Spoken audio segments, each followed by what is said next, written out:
it's Suzanne and welcome to my February 2021 sales update video. In this video, I'm going to show you some items I sold, not all of them because that would be really long and boring, but some notable items that might help educate you on things you can sell to make money on eBay.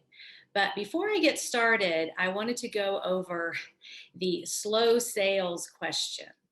And you're going to see that this month was pretty slow for me. Now, I've been keeping detailed records on my eBay business since I started back in 2003. Because when I started, I was living on my eBay income. It's all I had. So I had to make sure that I was going to have enough money to pay my mortgage, pay my bills, buy groceries. So I was a stickler for keeping track of how much profit I'm making.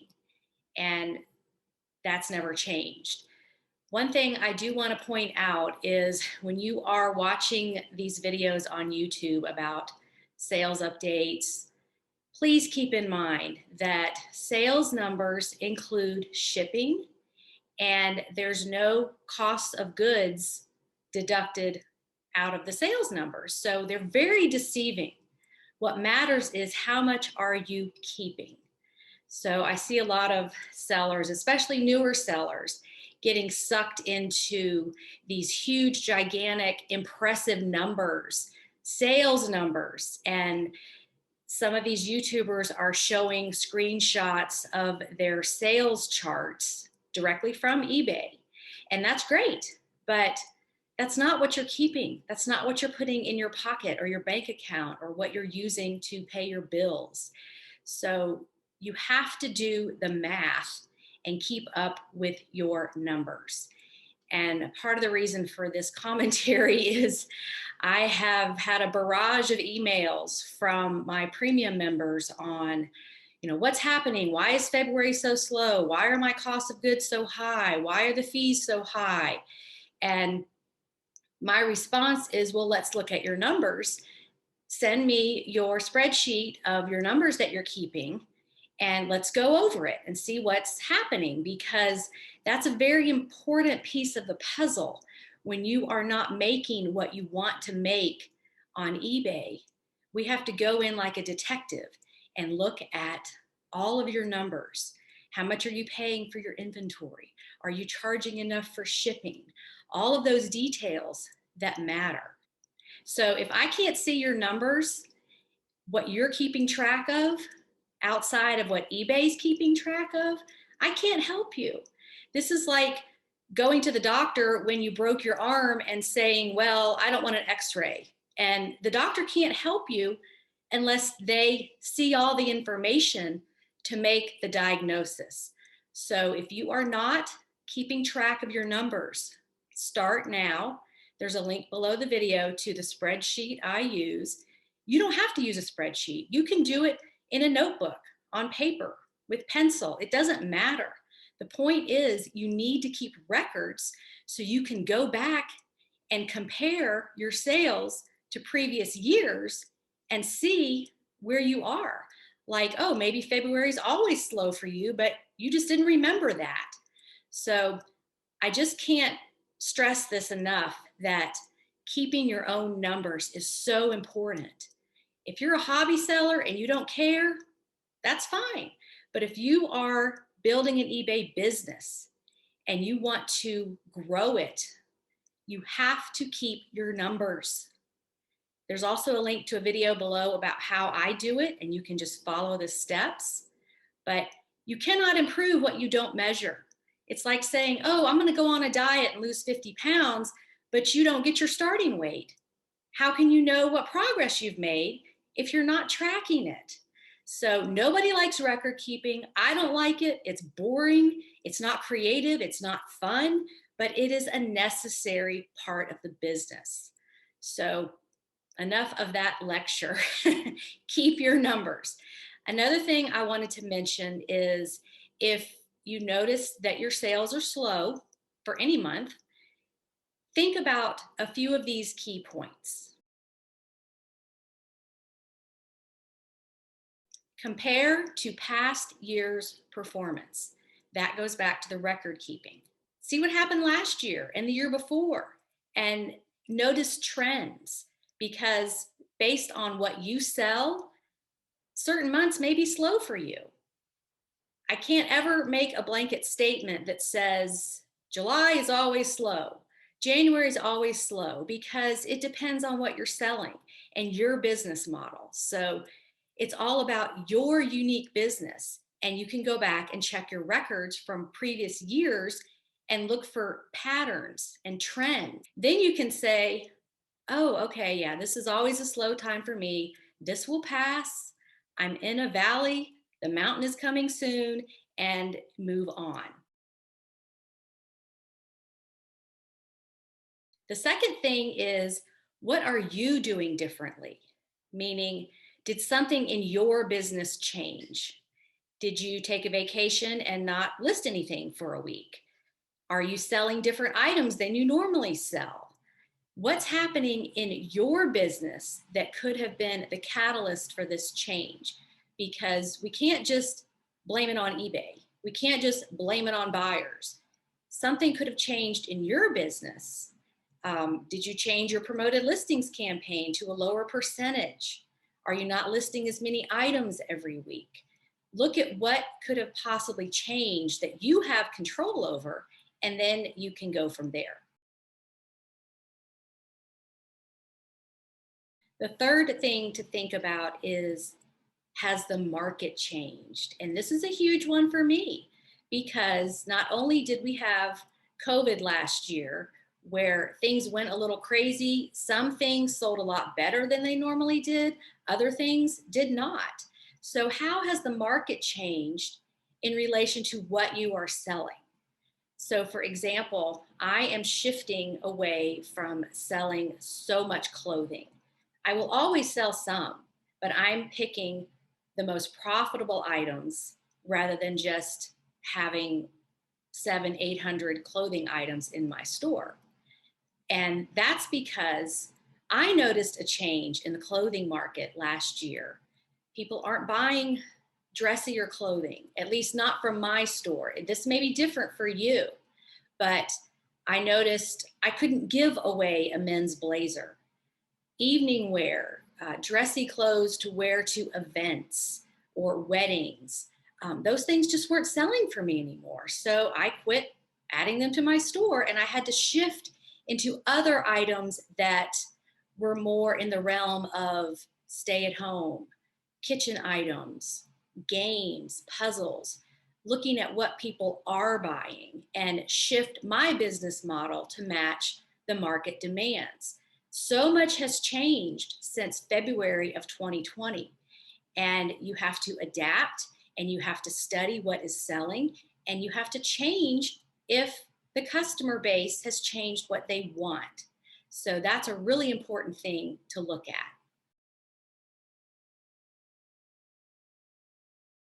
And the fourth point is, if you are changing what you're offering on eBay, it takes the algorithm a little while to catch up and figure out to place you higher in search. So eBay knows I sell clothing. The algorithm knows that. One of my best-selling items is cashmere sweaters. It's an item I love to sell and also sells really well. So I'm always going to keep those in my store. But I'm adding other things that haven't been there before. More collectibles, more plush items, more kitchen items. And it's going to take the algorithm a little while to figure that out and send me buyers to purchase those items. So if you're making a change, you have to give it time for the algorithm to catch up. So be patient and just keep listing those items.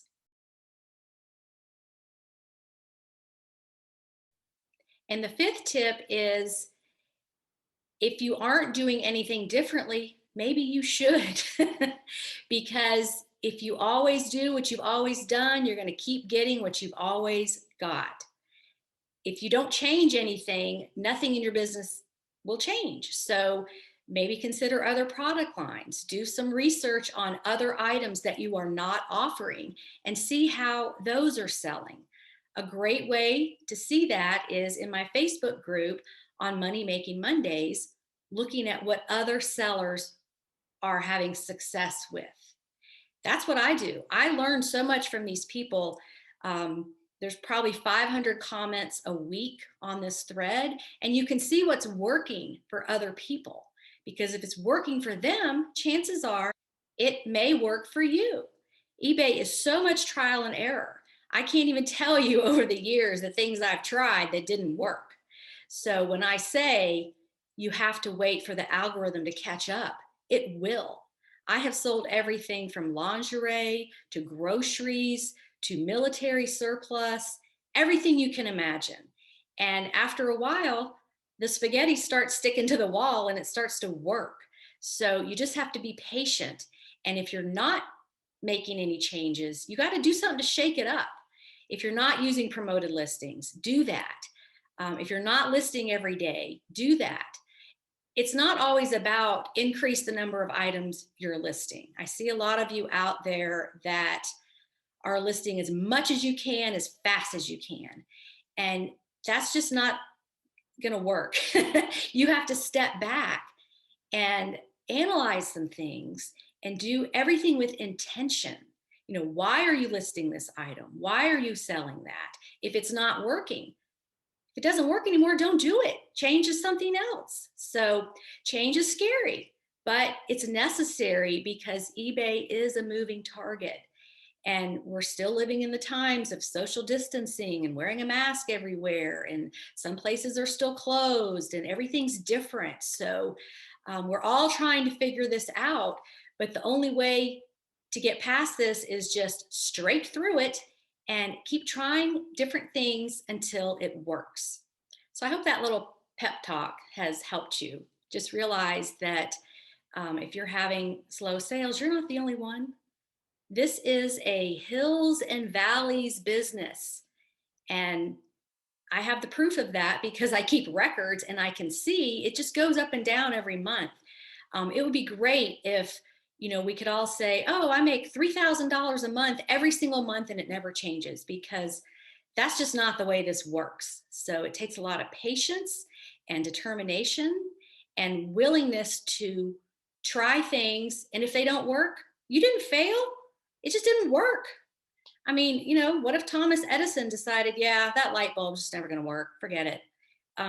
That's not the road to success. You have to be persistent and keep going and keep trying new things all the time.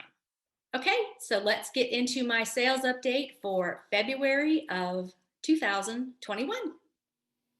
I'm going to show you my sales in ascending order, starting with the lower priced items. And I'm fine with picking up lower priced items when they are quick and easy to list and ship. My goal is to get my profit per item up much higher, but these types of small items that are fast are worth it because it keeps your store churning along. Some days you only have sales of lower priced items, so every day can't be one of those heavy hitter $100 items. So I always say that time is your most valuable resource. So you want to think about that when you are choosing items to sell. How long is this going to take to prepare it for photographing, to do the actual photographing, and then ship it when it sells?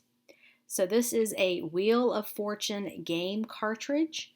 It was 84 cents. It sold for $15 in just a few hours. Profit was $12.74. And this was mixed in with all the little plastic toys. Next is a health and beauty product, 2 tubes of L'Oreal conditioner. These were originally in a hair color box, but some people don't use them.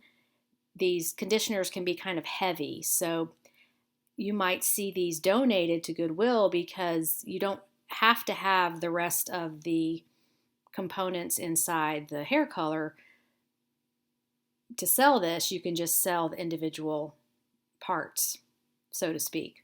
So these 2 tubes cost $1.63. They sold for $17, making my profit $13.26. Another one that was very easy to photograph and ship. This is a set of IKEA hooks. There are actually 2 that I put together in one listing. New in the package. I paid $2.12 for these. They were $1 for each package. They sold for $20. Profit was $15.86. And another one that was really fast to photograph and ship. So when you get enough of these types of items, let's say you sell 10 of these types of small, easy to ship items with profit of $15 each, that's $150 just on these little things. Next is a vintage Ralph Lauren wool cap. I paid $4.24. Took an offer of $22. Profit was $15.43. And now one of my signature items, a 100% cashmere sweater. I'm showing you this one because it was a Walmart brand. George is the name of the brand. I paid $6.35 for this. Took an offer of $24. Profit was $15.98. Now, cashmere is an expensive material. There are different levels of cashmere, but you may not know that Walmart and Target and Kohl's and other sort of lower end stores have their own lines of cashmere, and it always sells for me. So it's not necessarily about memorizing all the brands that will sell. It's what is the item. So I picked this up because it was 100% cashmere, cable knit, black, which is a good color to sell because it goes with everything and it doesn't show stains. And it felt very soft and it was a large size. So that's my cocktail of attributes. When you are picking, you want to think about different criteria that the item meets rather than just trying to memorize a list of brands because that doesn't always work out. Okay, this is some Philosophy brand cream, a health and beauty product. It was a limited edition scent. I paid $2.02, sold it for $24.97 full price. Profit was $21.10, another small, easy to photograph, easy to ship item. These vintage hair rollers were in my last sales update video. They were returned because the buyer did not read the package and she thought they were something else. That's okay. It sold again, and this time it sold for more. So I originally paid $1.06 for these vintage hair rollers. They sold for my full asking price of $24.97. Profit was $21.43. So you should be seeing a trend now on these little miscellaneous items. I call it the junk in the back of Goodwill that are $1 and can sell for $15 to $25. Easy to photograph, easy to ship. This is a vintage Disney Princess fitted sheet, twin size, just the one sheet, not the set. And I picked this up because it's vintage and it's Disney and it's princess. I paid $1.58 for this, took an offer of $25 literally within an hour of listing it. My profit was $22.80. No, I did not underprice it. I did my research. I'm pretty sure the buyer had an alert set up for this so that as soon as one item matching the keywords they entered in their alert was listed, they would be notified and they could purchase it. She made an offer. I accepted it. So that was a really quick flip and $22.80 profit. This is a pair of Fit Flop sandals. And if you're wondering about the pretend feet in the photo, those are called feet or foot mannequins. You can order them on eBay. They are super cheap, like less than $5, and they do help with your presentation of your item. These went to the United Kingdom. I paid $3.18 for these. They sold for $29.97. So yes, sandals sell year-round. Think globally, not locally. It may be cold and snowing where you are, but somebody in the world needs what you have, so get it listed.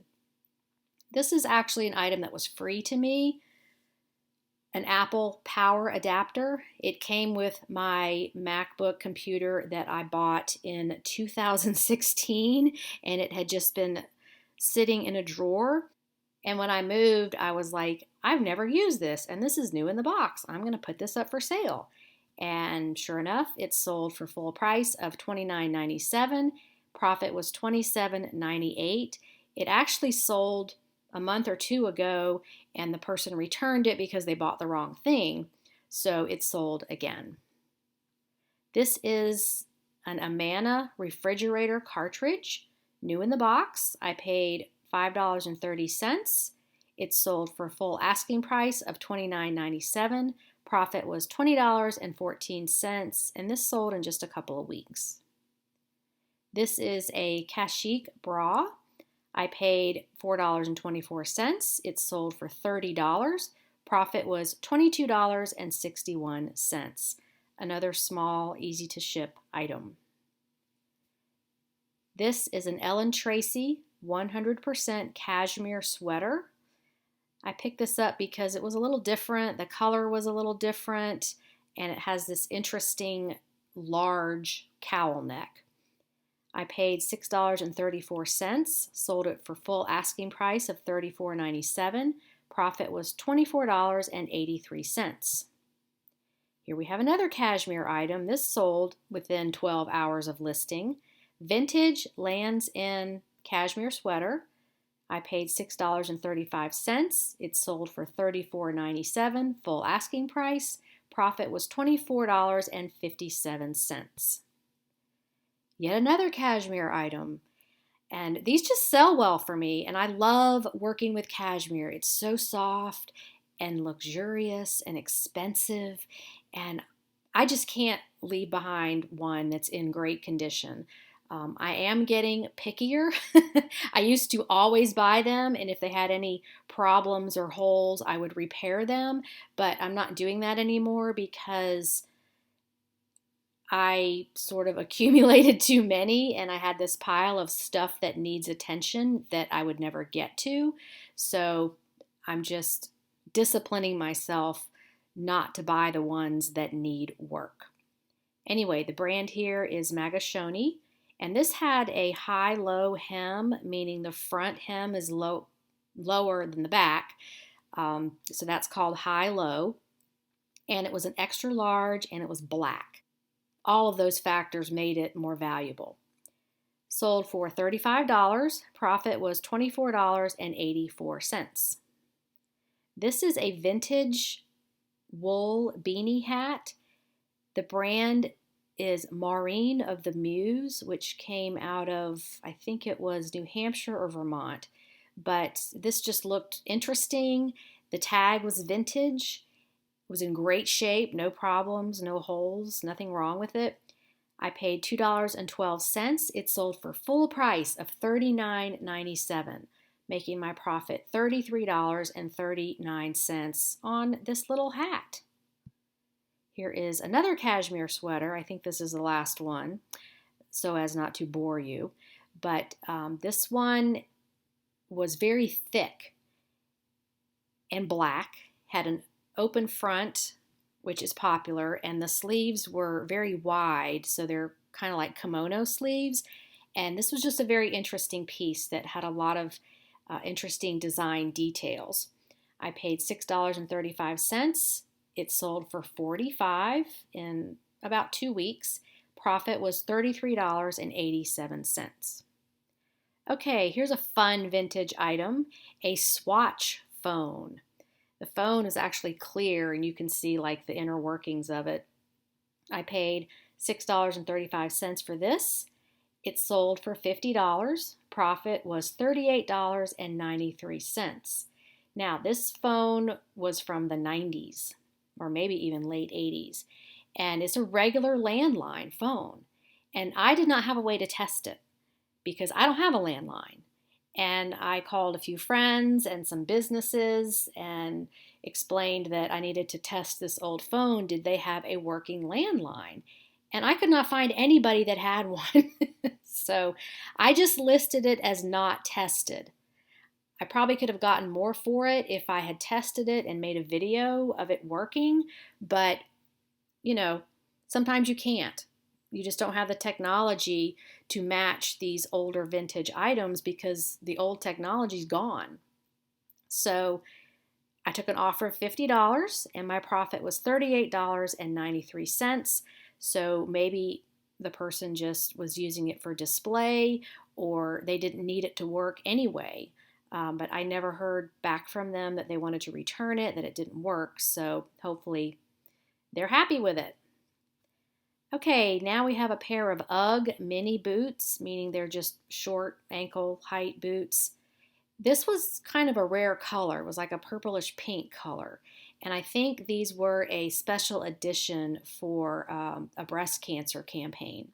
So they were kind of rare. I paid $13.77 for these, paid a little bit more because they had just been put out on the floor of the thrift store and, it wasn't on sale or anything. So I took an offer of $50. Profit was $30.80. This is a pair of IKEA window shades. It was a set of two. I paid $6.36 for these. Took an offer of $50. Profit was $38.52, and these were new in the package. This was a great find. These were behind the glass counter at the thrift store. My price was $13.26. They were like $12.99 plus tax.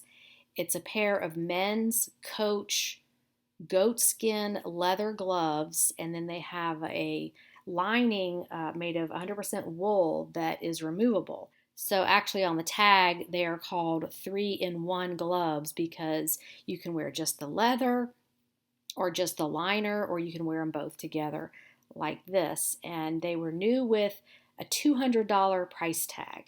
So these sold for $70 in about a week. And so my profit on this item was $48.39. The next item is a Frank and Eileen denim shirt. This is a high-end brand out of Ireland. This was a new brand for me. I paid $6.35 for this very plain looking denim stonewashed shirt. It sold for $75. Profit was $59.40. And this brand, some of their denim shirts retail for over $200. So I will definitely be looking out for that in the future. And finally, this Victoria's Secret fragrance. I paid $3.18 for this. It sold for $75. Profit was $61.01. That was my highest price sale for the month of February. So, some statistics. Number of items in my store. I'm still staying right around 400. That seems to work for me, and I'm focusing on increasing that profit per item. I'm still running clearance sales. I have a clearance department in my store where I am getting rid of things that I've had for way too long or I would not buy now. I'm just letting them go and clearancing those out. So that is actually bringing my profit per item down because I'm still liquidating. But at some point, all those items are going to be gone and the trend will start going back up again as far as profit per item. I sold 61 items in February. My total profit wasn't even $1,000, so that was really disappointing. For the last 2 years, 2020 and 2019, my profit was right at $1,500. So February is not really a banner month for me, but as I stated earlier, I'm changing a lot of things. I'm regrouping. I'm trying to go in different directions. And I understand that sometimes you have to take a few steps backward before you start going forward.